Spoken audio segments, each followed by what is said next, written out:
Hey guys, we're back with another podcast of InvoNews podcast. Today our guest is Ayodeji Audu, co-founder and CMO of Swipe.ng.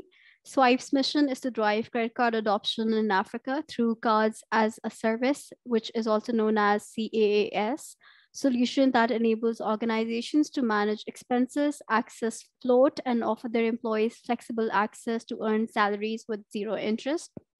In this episode of InvoNews podcast, we will talk about Swipe's rise to fame and how has it changed the fintech course, not just in Nigeria, but in Africa as well. So let's start with the first basic question. How has fintech promoted financial inclusion in Africa? Well, once again, thank you for having me, right? And to provide a bit of clarity to the question you just asked. To me, yes, I would say to a very large extent, fintechs generally has been able to improve, financial inclusion across Africa, right? If we look at the various products springing out on daily basis regarding fintechs, you will agree with me that there are a lot of interesting solutions, fintechs are providing out there. Speaking about from cross-border payment solution, the likes of cheaper cash, Leatherback. With Leatherback, for instance, you could literally have an offshore account even before traveling. Say you just got a student visa now and you move into Canada next month. Through the platform, you could create accounts right from the comfort of your home before making that trip, right? That's a very interesting solution, right? If you ask me. And from cross-border payment solutions, even down to the last mile. Speaking about agency banking, for instance, in Nigerian markets, right? Through agency banking, right, they've been able to penetrate the underserved, audience. Let's all say on non-bank audience, right? And they've been able to make payment solution available to them and also provide them with loan services generally, right? So to me, it's to a very large extent, fintechs are really driving financial inclusion across Africa. Okay. As per my research, there are less than 600 fintech companies right now in Africa. How do you see that being promoted over the decade, or how do you see that after COVID-19? Because I understand that there were fintech must have had faced many challenges during COVID as well. So now that it's finished and it's done with, how do you see it expanding? How do you see, fintech being on the rise in 2022 or in the 20th decade? Yeah, of course. COVID was just a setback. Beyond COVID, right? There are other challenges fintechs face generally, right? If you look at the regulation side, especially for Nigerian markets, you see in the last couple of months there has been some setbacks regarding regulations, affecting some of these fintechs, even beyond COVID-19 that you just mentioned, right? And I can tell you, there has been a lot of pivots being done by startup on it's growing. It's growing on daily basis, right? There are a lot of other interesting products springing out in the fintech space, right? That are kind of like totally different from what we had in the last couple of years, right? Say 3 to 5 years back, right? Like I said, if you look at insurance, for instance, now, right? There are a lot of interesting insurtechs out there, making insurance adoption much more, driving insurance adoption generally and making insurance attractive to, especially younger adults with earning capacity in Nigeria, right, for instance, right? And, take for instance, right, auto insurance as an example, right? What we used to is payments being made, to purchase this policy per annum, right? Now we're seeing some interesting products allowing payment to be made, daily, weekly, monthly, Some are even allowing payments to be made in sort of like my struggle, right? That's about insurance, right? Moving on from insurance, if you look at say what's it called, prop tech, for instance, right? In Nigeria space, we are used to paying our rents annually, right? You're seeing some interesting prop tech platform that allow you to pay your rent, on monthly basis, more or less like you know,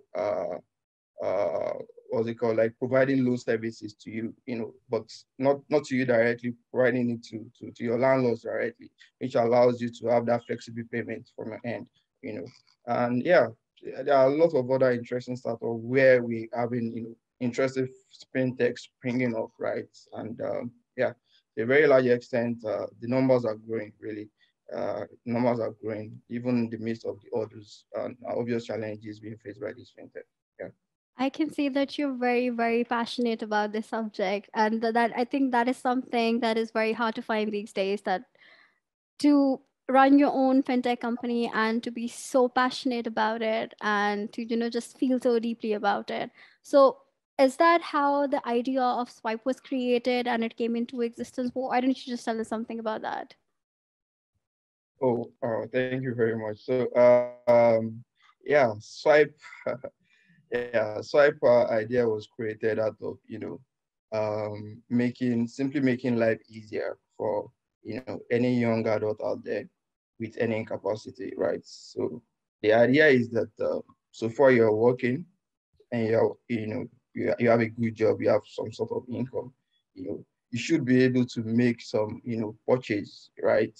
Or make some meet some emergency needs regarding financials, right? And yeah, and because of that, we thought of it that credit card adoption in Nigeria, for instance, is very, it's not something common, right? You only get to see credit card probably from our regular commercial banks, right? And there are a lot of paperwork or plenty requirements for you to get one, right? So it's not so common to see credit cards being used amongst these young adults with any capacity. And yeah, we started Swipe based on that. We want to provide a kind of a solution that will make anybody working, and anywhere, right, to have access to funds at all time, probably available at their fingertip, right? Like having a card in your pocket, you know, for you to, be able to like meet your needs at all time, right? So that was what brought about, solution of Swipe as a whole. And just a bit of context on Swipe. Swipe is clearly a credit-focused technology company, right? And we are on a mission to drive credit card adoption, right, in Africa, starting in Nigeria market. And that makes our primary product credit card, right? And we drive this adoption through our two major service offering, which is BNPL products designed for merchants, right? And also card as a service designed mainly for organizations or companies uh, looking for innovative ways to manage their expense, right? Right. So I think that's a bit about Swipe and how we are trying to drive the card adoption across Africa. I think you've given a new meaning to the term card as a service because people are very, usually used to hearing software as a service, but card as a service. And since you mentioned that people in Nigeria are not or in Africa are not inclined to using credit cards that much or to use loans and insurances that much. So I assume, and I'm totally assuming that in the initial starting stages of your company, there must have been quite a few struggles that you must have faced in the development phases. Would you like to talk about that and just walk us through it? What were the initial problems, the struggles that you had to face, and how did you overcome those? Yeah, I mean, as expected, it's not usually a smooth ride for any startup out there. Yeah. There are obvious challenges and obstacles you definitely face, right? from regulation side to, even within your teams and competition and the like. So for us at Swipe, the early stage, one of the major challenges we faced was the card provider, providing a white labeling solution for us, was kind of limited in a way, and which massively affects the card usage. We anticipate that the card will be able to will be what's the word will be accepted across all platforms out there. But starting out that early, we realized that the partner we integrated with at the time was kind of limited, and our customers could only make payments on few platforms with our virtual card. And at that point, we realized that it would be a total disaster to issue out a credit card when we clearly know these cards are limited, right? What's the point having a physical credit card with you and you are being selective on where to make payments with it, right? So at that point, it was a really big blow for us, and we had to re-strategize and take some time to look for a more suitable partner to drive our mission, right? So what we resolved to was that we had to pivot a bit, change our business model, and we resolved to giving out cash loans, right? So that we can keep our business up and running for the meantime, right? Tentatively, before we get the suitable partner to provide us with our cards, right? So that leads to the second major obstacle for us, in the course of giving out these cash loans, right? We realized that, the major reason why people actually default in repayment of loans was probably not because they didn't have the money to repay at the time, at the time the loan was due, right? We realized that the major challenge for them was that they are probably owing about two or three other loan companies out there, right? And they have obligation to pay back the loans due from all those two or three companies, right? Which will happen to be one of the companies, right? And the customers need to, probably pay the companies that's actually being aggressive, with recollecting the funds disbursed. So for us, we realized that the issue arises at the point of credit assessments and risk assessment, because there wasn't enough data to make certain decisions regarding disbursement. And when we look at the credit reports in Nigeria, for instance, at the point of carrying out your customer profiling, assessing them and trying to uh, find out if they are credit worthy, we usually check or rely on credit bureau, right? And what we realize is that the data sets we get from these credit bureaus are not that comprehensive enough.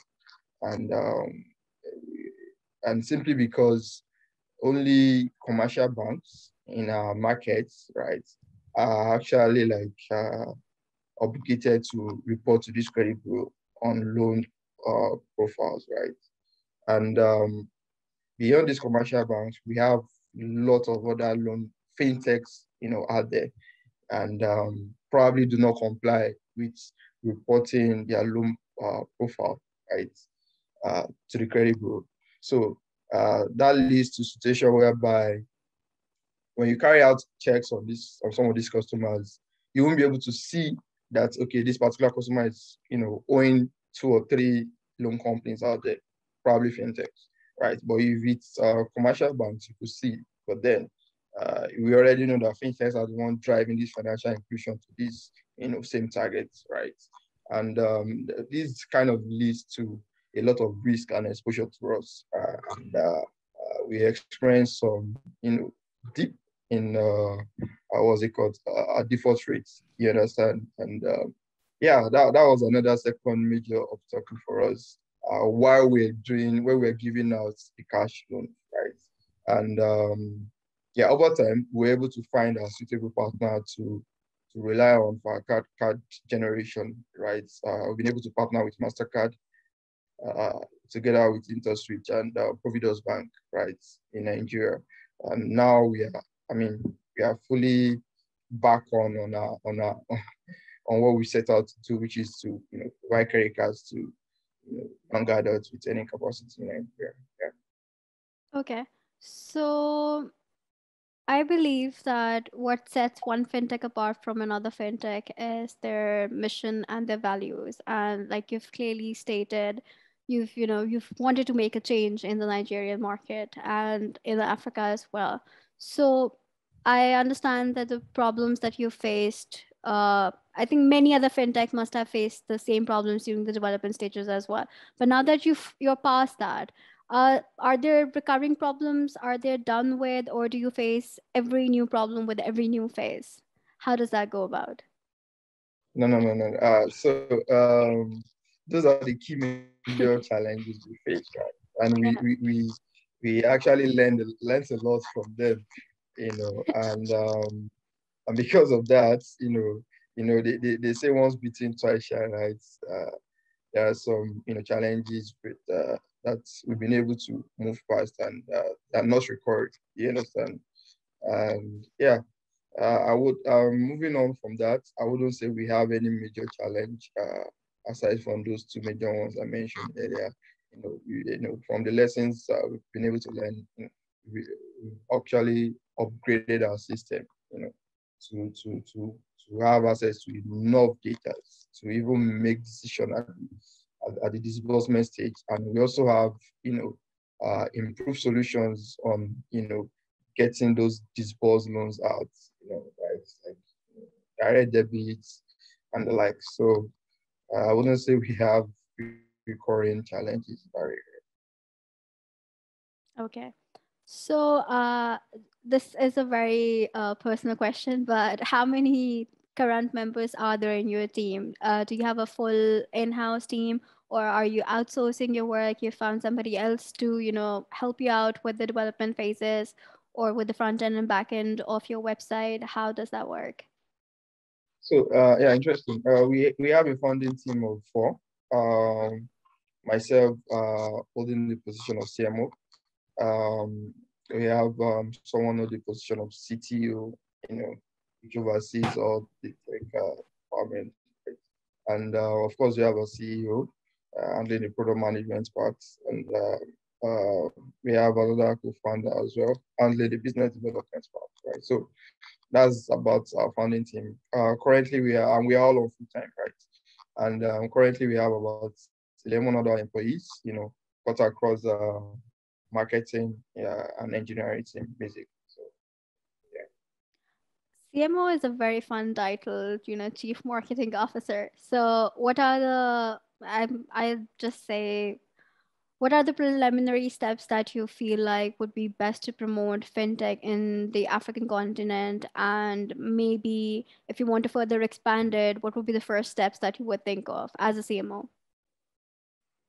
Yeah. So for me, right, it clearly depends on the target audience. Who are your ideal customers, right? That will not determine the kind of approach you're going to take in trying to get their attention in the first place, right? For us, our major targets falls within the age range of say 18 down to about 40, 45 years old, right? And of course, they must fall within the category of say either Gen Z or millennials, right? And have sort of income, right? And you all realize is that this set of targets spend most of their time online. They are mobile friendly. Yeah. So and yeah, so that warrants that in order to get their attention, you need to get set on digital marketing, making use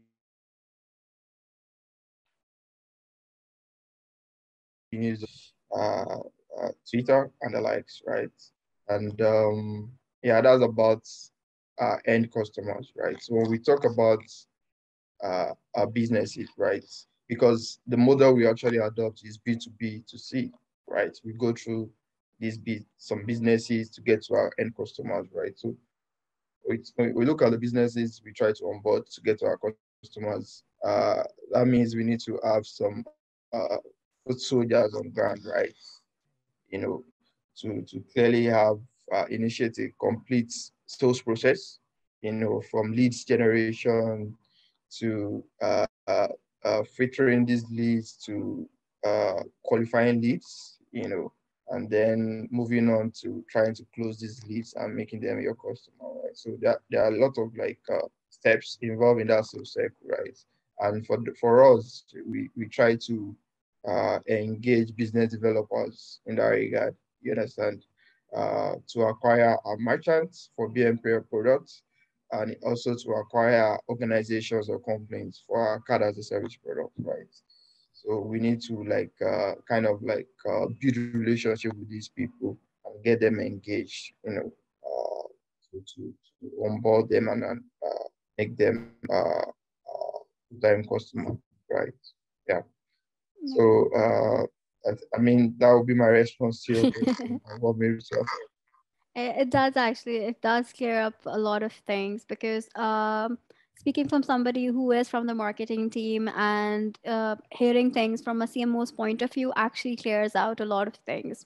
Okay, this is something that I was very excited to ask you, but is there a connection between your other brand, Rion, that I think it's fairly new, you started off this year, and between your current company? Is there like a connecting bridge? Because you were talking about auto insurance before as well, how, that prompted you for the C SaaS idea. Is there a connection between Rion and Swipe? Or will there be a future connection between both of those companies? Yeah, of course, there will definitely be a connection. So, what brought about Reunion was actually, first off, data problem, right? You agree with me that in Africa as a whole, right, data is a big issue, right? You recollect one of the major challenges we faced in trying to disburse to customers as Swipe was actually big on data, right? And yeah, Rion actually sprung up because of data problem. So uh, what we're trying to build at Rion is a comprehensive vehicle data, such that whoever wants to go for Nigerian used vehicles, we have enough data as regards how the owners use the vehicle, over time, right? Which doesn't exist in our terrain now. People generally buy cars in blind faith, right? And yeah, for us at Rion, the first problem we're solving is data, right? So moving on to your question, which is how does Stripe and Rion probably relate to each other, right? So of course, every solution out there, you know, had to have some sort of embedded finance at the end of the day, right? Um, what we've realized over time is that looking at commercial banks, for instance, right? The major uh, requirement from them to disburse higher loan amounts is collateral. And some accept cars generally as collateral, but then in trying to assess, the value of the car's collateral, uh, it's a big challenge for them because again, there is no enough data on the usage record of the car customers would present as collateral. So based off on that, they kind of like devalue the cards. Say you walk into a commercial bank today and say you want uh, a loan amount of say 2 million naira, for instance, uh, and you told them you have a car as collateral, you want to offer to them. You know, The next question will probably be, what's the value of this car that Yep. you want to provide as collateral? Even if uh, the obvious market value of the car at the time, let's say is worth, say, 4 million naira, for instance. Um, what we realize is that because the banks are blind to the vehicle history data, they don't know the present condition of the car. They don't know how you've used the car over time. They are totally blind to user journey of the car. So they will tend to like devalue the car. Say they could value your car at 1.5 million naira, for instance, just to be on the safer side. And then by the time they do that, they also tell you, oh, we could only lend to you, say 50 to 70% of this 1.5 million naira value, right? Just to be on the Yep. safer side. Peradventure you default, by the time they retrieve the vehicle from you and resell, they will know that worst case scenario, they were going to recoup their loan amounts. You understand? So that's the major reason why they also devalue the value of collaterals, right?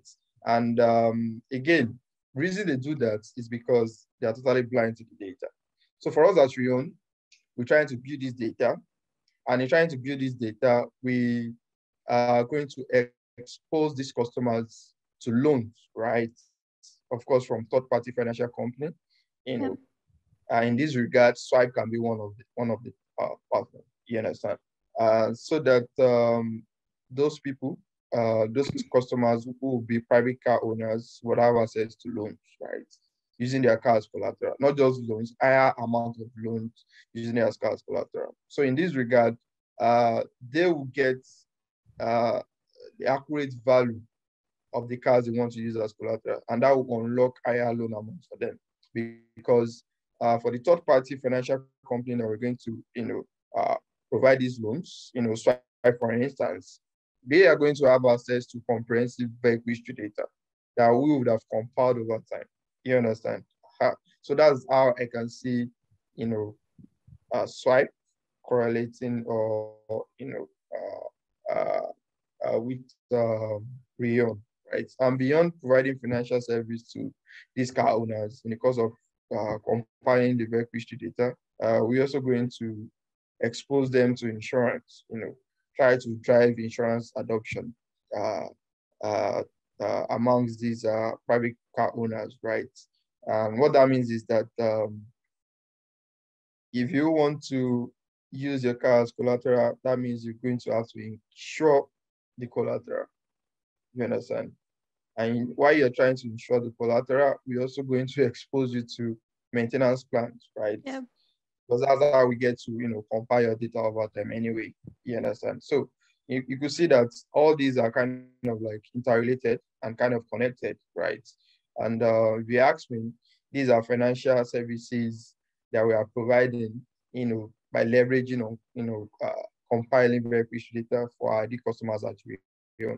So that's how Stripe can come in, simply as a third-party financial uh, service provider, right? I hope I've been able to answer your question. You were actually, it seems like both Swipe and Reon are very data driven companies. And Yeah, that is something to be appreciated in the market, because the truer your data is and the truer your customers are, I think you are able to help them more. Like you said, if you walk into a commercial bank, they might just cover the 70% of the total amount that you need, whether it be 4.5 million, whether it be 3 million. But I think Swipe is giving them a chance to take a chance on what they want, and making customers happy and satisfied. And I think that is what every company hopes for, that the clients are satisfied with the services and they're actually getting what they've always wanted. So to wrap up this session, I know that I start asked this in the beginning of the podcast as well, but which sector in fintech do you think is the most flourishing in Africa right now? And looking at the situation, like you said, things are rapidly changing and growing over the continent. How do you feel fintech is going to expand in Africa? And how do you feel? What do you feel about Swipe's role in this? How is that going to expand? And do you have plans to expand overseas as well? yeah, of course, of course. So, our major, say, determinants for expansion will be the kind of merchants we onboard, right? The kind of businesses we onboard, right? Like for instance, now uh, we have some, big e-commerce platforms, right? So Yep. we'll be able to partner with some big e-commerce platform, for instance, and especially these e-commerce platform probably have customers across the continent. That's like a signal for us to go to those markets as well to further Yeah. onboard individual customers, right? So, I mean, that would be the strategy for us, if I may say.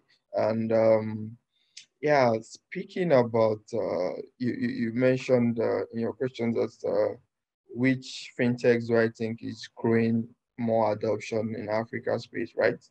Um, I would say, for me, I would say wealth management platforms, they are gaining massive traction and adoption. I'll tell you what. Lately, I mean, over time, right? There has been, dollar naira, fluctuation, right? Yeah. Very much, It's become actually. and The it's ex- becoming really alarming, right? yeah. And people are looking for platforms to grow their wealth, to safeguard their savings from inflation, right? And there are lots of platforms out there, Piggyverse, Riseverse, Chaka, where you can simply put your money into sort of investments, and probably you could even invest in dollars. You could purchase stock options from for current companies, and I mean, it's gaining massive traction, right? And if you look at the dollar value, rates in today's market, It's absolutely crazy. it's really crazy. Really crazy. And, yeah, for me, I would say those platforms are actually growing, and people becoming more aware about those platforms, and they're gaining trust of the markets. And also another interesting sector growing in the fintech space is, I would say, insurtech, insurance generally. There are a lot of, you know, new startups out there Yeah. trying to make insurance as simple as anything, right? Trying to gain people's trust, because the general belief of people in the market is insurance, you know, don't usually settle claims, when it's time to do so. And I mean, that belief has been in our market for quite a while. It actually started in the 70s, right? And that has kind of like, results to a ripple effect where people kind of like, oh, insurance companies don't pay claims, right? And nowadays, insurtechs are springing up and trying to gain the trust of the market and make insurance as flexible as possible, right? Especially in, I would say, auto insurance, device protection, Yeah. and what else? I think those are the two key, sectors for me that I would say is really gaining massive traction within insurance space as well. Right? Well, insurance is important in every aspect of life, no matter how much people are just like they want it to stay away, but insurance is not going to stay away. It's going to be a massive part of your life. It's not going anywhere. And I completely agree with you regarding wealth management as well. And we are seeing the recession all over the world, and we are seeing how the value of dollars is just fluctuating up and down, and there's just it's not ending. I don't think it's ending anytime soon. Yeah, it's crazy. It absolutely is. But thank you so much for answering these questions. It was delightful. It was absolutely delightful to talk to you about it, and to see you being so passionate about both of your companies. It's very refreshing to see, and I hope that Swipe and Rion both flourishes in the market, and we see you expanding in US, UK, and other global countries as well.